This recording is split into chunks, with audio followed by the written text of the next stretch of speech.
할렐루야. 오늘 매일 주님과 함께 찬송가 502장입니다. 빛의 사자들이여 부르며 시작하겠습니다.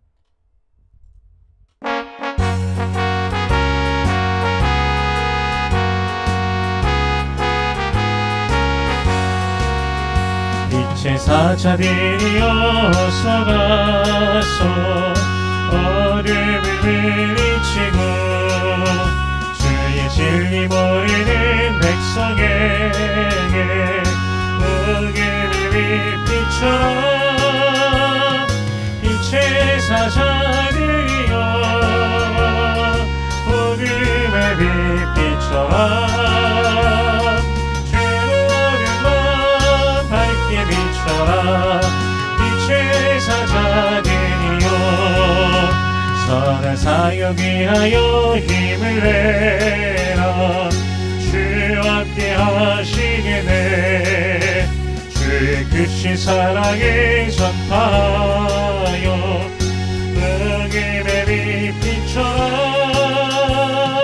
빛의 사자들이여 복음의 빛 비춰라.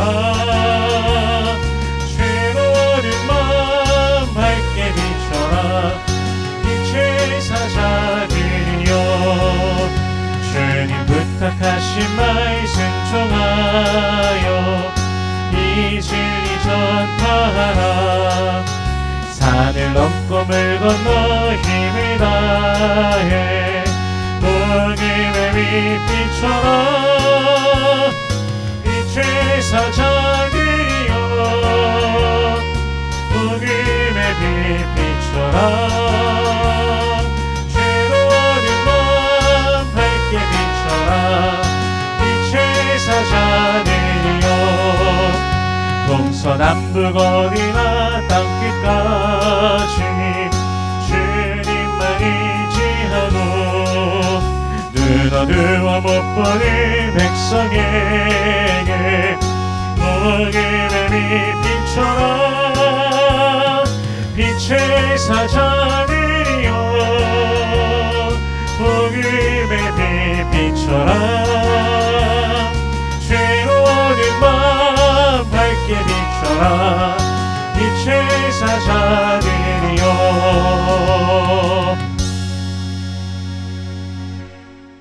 아멘. 오늘 매일 주님과 함께 우리가 함께 나눌 말씀은 다니엘서 6장 1절에서 15절까지의 말씀입니다.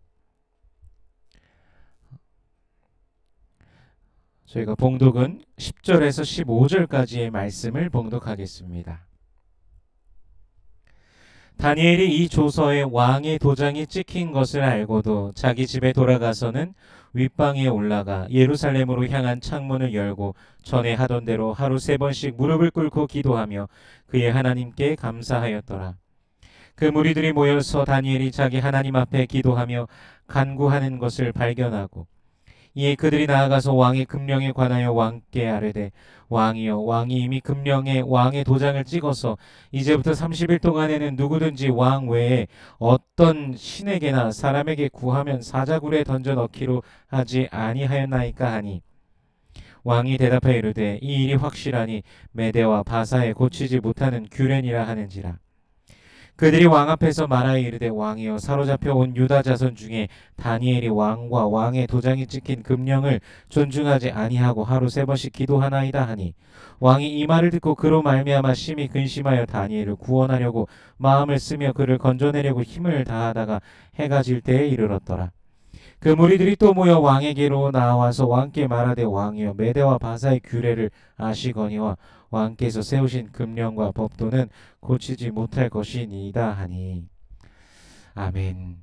우리 잠시 기도하겠습니다. 살아계신 하나님 은혜를 감사합니다. 우리 주 예수 그리스도의 놀라우신 그 은혜와 사랑, 십자가의 그 사랑과 은혜로 인하여 감사와 찬양과 영광을 올려드립니다. 우리를 구원하신 그 은혜에 감사합니다. 사망에서 생명으로 우리를 인도하여 주신 그 은혜를 감사합니다.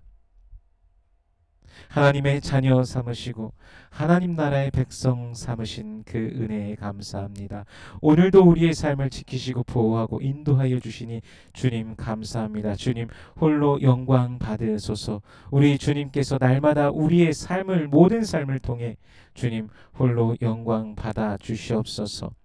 마음의 소원 기도의 제목들이 있습니다. 우리 주님 알고 계시오니 부르짖는 모든 백성들에게 주여 응답하여 주시옵소서. 먼저 하나님의 나라와 의를 구할 때 이 모든 것을 더하시는 아버지의 놀라우심을 경험케 하여 주시옵소서.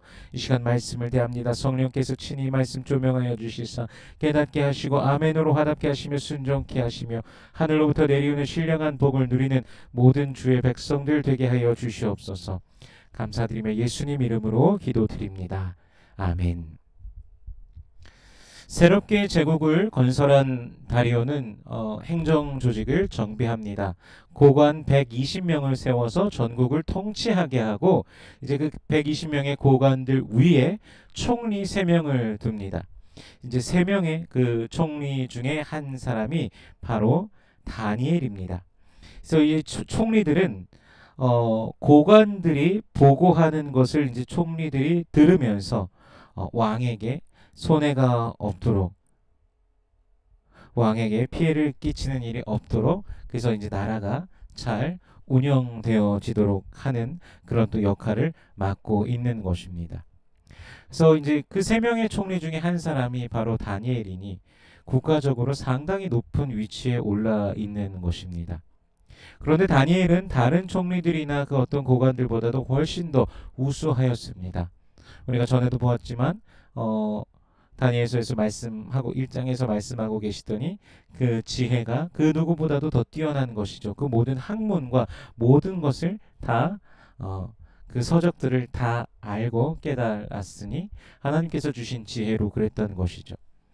그 우수함으로 가지고 있었기에 다리오 왕은 다니엘을 더욱더 세워서 나라를 통치하게끔 하려고 합니다. 즉 행정의 수반으로 삼으려고 하는 것이죠. 수장으로서 삼으려고 하고 있습니다. 그런데 한번 우리가 생각해 보면요. 이전에 느부갓네살이 다니엘을 지혜자들의 어른으로 삼았었습니다. 지혜자들 가운데 가장 높은 자인 것이죠. 근데 왕이 술사들이나 박사들을 부를 때 보면은 다니엘이 가장 먼저 등장하지는 않습니다. 벨사살의 때에도 마찬가지였습니다.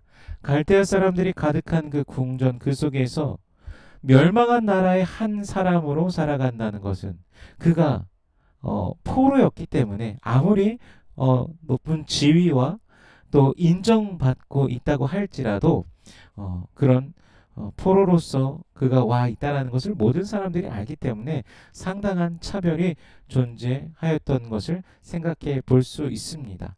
사실 한국 사회에서도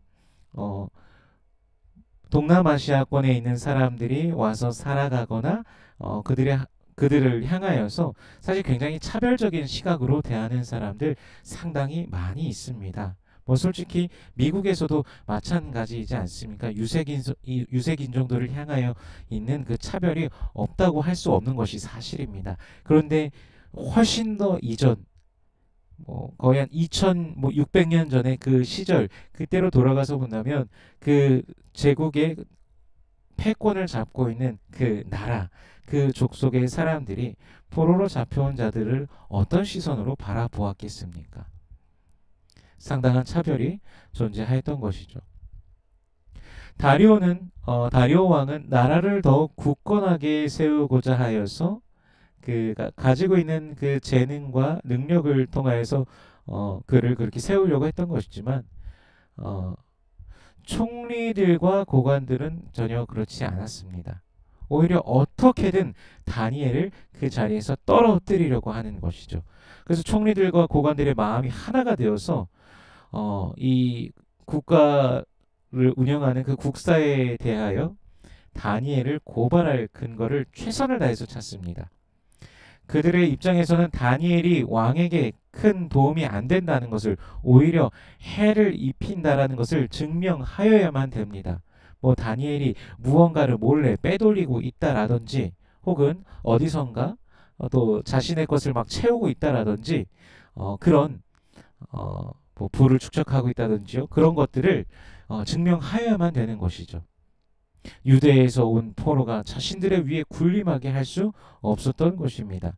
그런데요, 아무 근거, 4절에 보니까요, 아무 근거, 아무 허물도 찾지 못했다라고 합니다. 그는 정말 충성된 자라서 아무 그릇됨도 없고 허물도 없었던 그런 모습입니다. 그래서 총리들과 고관들은요, 방향을 바꿉니다. 하나님의, 다니엘이 섬기는 하나님, 다니엘의 신 하나님, 하나님의 율법에서 왕과 틀어질 길을 찾기로 합니다. 그래서 꾀를 낸 것이 다리오 왕은 높이면서 하나님을 향하지 못하는 명령을 온 나라에 공표하는 것이죠.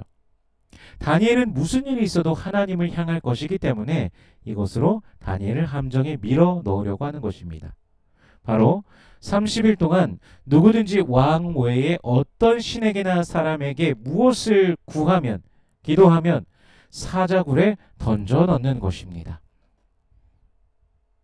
그래서 이 총리와 고관들이 왕에게 가서 이런 금령을 제안합니다.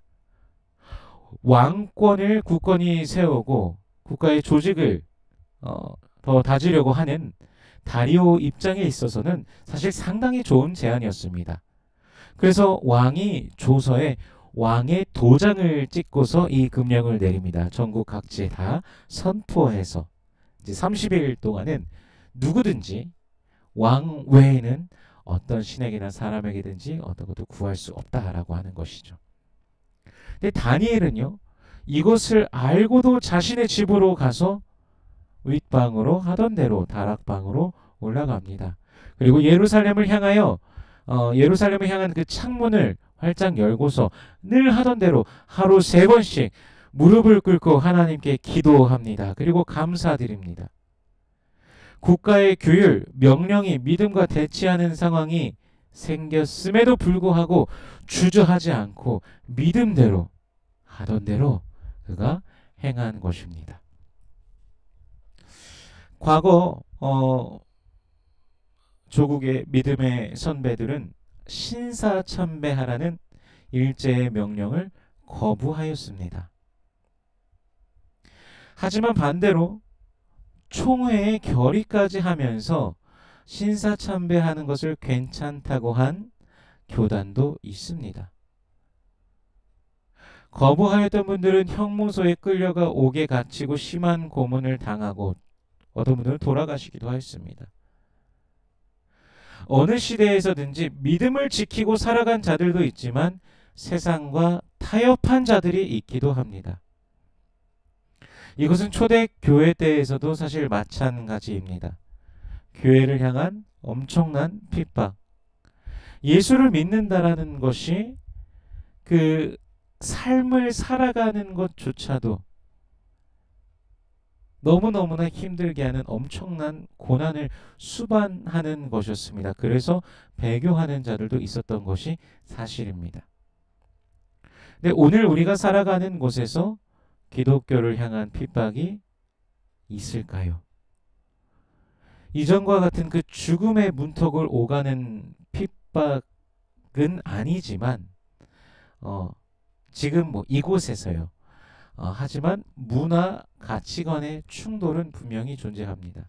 성경에 반하는 가치관을 강요하고 동성애나 뭐 성전환 이런 것들을 무조건적으로 받아들이라고 강요되어지기도 합니다. 또 그렇지 않으면은 마치 차별하는 것으로 여기는 그런 법 조항도 생겨나지 않았습니까? 이런 상황에 어떤 자세를 우리는 가져야 될까요? 또 그런 것들을 자신의 그 신앙의 양심에 따라서 하다가 고소를 당하고 또 계속해서 재판을 받던 분들에 대한 이야기도 우리가 또 기사를 통해 접한 적이 있습니다. 또 코로나가 유행하던 시기에 교회의 문을 열지 못하도록 그 집합을 하지 못하도록 하는 그 주정부 또는 카운티에서의 정한 그 규칙을 그렇게 정한 것들도 상당히 있었지 않았습니까?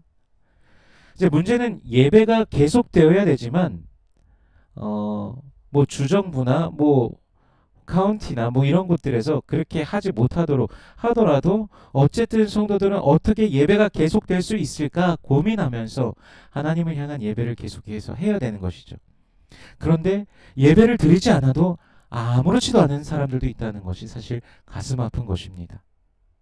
나의 구세주이심에도 불구하고 그분을 향해 예배하지 않고 그분을 찬양하지 않고 주님께 기도하지 않는다면 오히려 정말 예수 그리스도를 향한 믿음을 가지고 있는가 점검해 봐야 되는 순간일 것입니다. 다시 본문으로 돌아오면요. 다니엘은 금령에도 불구하고 하나님을 향해 기도합니다. 또한 오늘 본문에서 보듯이 기도하고 감사하였다라고 말씀하고 계십니다.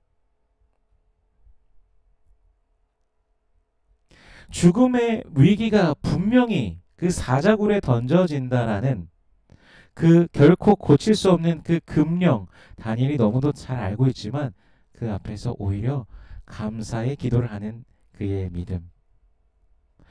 우리도 다니엘과 똑같은 사람이라는 사실은 우리도 어느 순간이든지 감사해야 된다는 것을 생각해 보게 됩니다. 여러분, 오늘의 삶을 그리고 주님께서 주신 그 모든 환경을 정말 감사하고 계십니까? 우리 주님 앞에 감사드릴 때 우리 하나님께서 더 큰 은혜와 사랑과 축복으로 여러분 가운데 임하실 것입니다. 총리들과 고관들의 무리들은 모여서 다니엘이 하나님께 간구하는 것을 발견합니다. 이미 다니엘이 그렇게 기도하는 것을 알고 있기 때문에 준비하고 보고 있었던 것 같습니다. 그리고 왕에게 즉시로 알립니다. 먼저 왕에게 가서 왕이 내린 그 금령이 여전히 유효한 것인지 확인합니다. 왕의 입장에서는 당연히 유효한 금령입니다. 왕권을 세워주고 왕을 높여주는 금령인데요. 왕을 제외하고는 그 어떤 신에게도 사람에게도 구할 수 없다는 것, 자신을 높이는 명령이기 때문에 다리오에게 있어서는 결코 그것을 패하거나 그럴 생각이 없습니다. 그래서 그렇다고 답하자 총리들과 고관들은 사로잡혀온 유다 자손 중 다니엘이 왕과 왕의 금령을 존중하지 않고 하루 3번씩 기도한다라고 고발하고 있습니다. 이제 이 안에는 자신들 그 출신이 자신들로부터가 아니라 저 멀리 다른 곳에서 왔다라는 것을 이미 차별적인 그런 시각을 가지고 있고, 그러면서 동시에 왕인 당신과 왕이 내린 명령을, 그래서 우리와 같은 사람이 아니기 때문에 존중하지도 않고 또 그 명을 어기면서 기도하고 있다고 고발하고 있습니다. 하지만 왕은 다니엘을 상당히 아낍니다. 그를 행정수반으로 세우려고 할 정도인데요. 그러나 자신이 직접 도장을 찍은 금령을 어길 수 없습니다. 시간은 점점 흐르고 총리들과 고관들은 더욱더 왕을 압박해 옵니다. 이건 결코 고칠 수 없는 법령입니다. 왕이 스스로 말한 법을 지키지 않는다면 국가의 질서가 또 무너지기 때문이죠. 오늘 본문은 이렇게 마무리가 됩니다. 우리는 자연스럽게 이것을 해결하실 분이 누구이신가? 성경을 보면서 바로 하나님이시라고 우리는 기대하게 됩니다. 다니엘이 하나님을 향한 신뢰를 드리며 자신의 목숨을 아까워하지 않고 늘 하던 대로 자신의 믿음을 드린 것이죠. 그렇기 때문에 분명히 하나님께서 하실 것이라고 기대하게 됩니다. 반대로 이 사건이 해결되지 못하고 다니엘이 죽는다면 어떨까요? 근데 우리는 그것도 하나님의 손에 있다는 사실을 인정해야 됩니다. 사드락 메삭 아벳느고의 고백과 같이 그리 아니하실지라도 결코 믿음을 저버릴 수 없는 것이죠. 여전히 하나님은 나의 하나님, 우리의 하나님, 지존하신 하나님이신 겁니다. 우리 성도 여러분의 삶 가운데서 주님을 인정하며 살아가고 계십니까? 삶의 주인이 바로 우리 하나님이시라는 사실, 그분이 모든 인생의 주인이시고 주관자라는 사실을 인정하며 주님 앞에서 살아가는 하루 되시기를 축복합니다. 오늘도 주 안에서 승리하는 우리 모든 성도님들 되시길 주 예수 그리스도의 이름으로 축원합니다. 기도하겠습니다. 살아계신 하나님 은혜를 감사합니다. 우리 주 예수 그리스도의 그 사랑과 그 은혜로 그 능력으로 우리를 구원하여 주시니 감사합니다. 성령 안에서 우리를 새롭게 하여 주시니 감사합니다. 매일 주님의 그 은혜에 감사하며 그리스도 예수 안에서 기뻐하며 믿음으로 나아가는 주의 백성들 되게 하여 주시옵소서. 삶의 모든 문제와 괴로움들이 때로는 우리 앞에 다가와 진칠지라도 천만인이 내게 진칠지라도 나는 두려워하지 아니하리로다. 여호와는 나의 방패시오 나의 반석이시오 나의 머리를 드시는 자, 내가 누워 자고 깨니 주께서 나를 붙드시네라고 오히려 고백하며 나아가는 주의 백성들 되게 하여 주시옵소서. 주님만 신뢰하며 승리하는 모든 권속들 되게 하여 주시옵소서. 주의 백성들의 간구 가운데 주님 응답하여 주시옵소서. 부르짖을 때 응답하시고 찾을 때 함께 하시고 인도하시는 주님의 그 손길을 누리는 모든 권속들 되게 하여 주시옵소서. 우리의 길을 오늘도 인도하여 주시옵소서. 육신에 연약한 자들이 있습니다. 우리 주 예수 그리스도의 능력으로 임하여 주시옵소서. 만져주시옵소서. 치료하여 주시옵소서. 여호와는 내게 복을 주시고 너를 지키시길 원하며 여호와는 그 얼굴을 내게 비추사 은혜 베푸시길 원하며 여호와는 그 얼굴을 내게로 향하여 드사 평강 주시길 원하노라. 주님 말씀하셨으니 언약하신 대로 오늘도 임하여 주시옵소서. 감사드리며 예수님 이름으로 기도드립니다. 아멘.